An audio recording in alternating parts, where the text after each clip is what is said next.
தமிழகத்தில் 1.19 லட்சம் உள்ளாட்சி பிரதிநிதிகளின் பதவிக்காலம் இன்றுடன் நிறைவடைகிறது. இதையடுத்து பதவிக்காலம் முடியவுள்ள 28 மாவட்டங்களின் ஊராட்சிகளுக்கு சிறப்பு அதிகாரிகளை நியமிக்க தமிழக அரசு முடிவு செய்துள்ளது.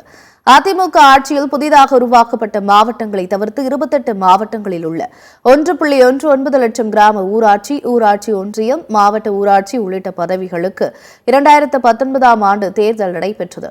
ஆட்சி மாற்றத்திற்கு பின் மற்ற மாவட்ட ஊரக உள்ளாட்சிகளுக்கு 2021ஆம் ஆண்டு தேர்தல் நடத்தப்பட்டது. இந்த நிலையில் 2019இல் தேர்தல் நடத்தப்பட்ட உள்ளாட்சி அமைப்புகளின் பதவிக்காலம் இன்றுடன் முடிவடைகிறது.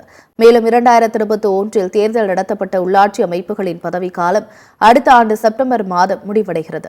இந்த நிலையில் நகர்ப்புறங்களையொட்டியுள்ள வளர்ச்சியடைந்த கிராம ஊராட்சிகளை நகர்ப்புற உள்ளாட்சிகளுடன் இணைப்பதற்கான பணிகள் நடைபெற்று வருகிறது. இதனால் மக்கள் பிரதிநிதிகளின் பதவிக்காலம் முடிந்த ஊரக உள்ளாட்சிகளுக்கு சிறப்பு அலுவலர்கள் நியமிப்பதற்கான தீர்மானம் சட்டமன்ற கூட்டத்தொடரில் நாளை தாக்கல் செய்யப்பட உள்ளது.